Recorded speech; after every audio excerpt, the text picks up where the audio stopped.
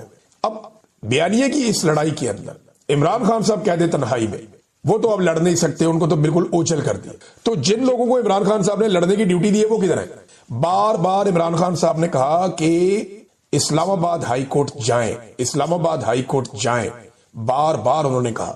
لیکن پاکستان تحریک انصاف کے لوگ جاتے ہی نہیں. جاتے ہیں تو چند لوگ چلے جاتے ہیں. 350 کی تعداد ہے آپ کی, 300 سے زائد ہیں آپ.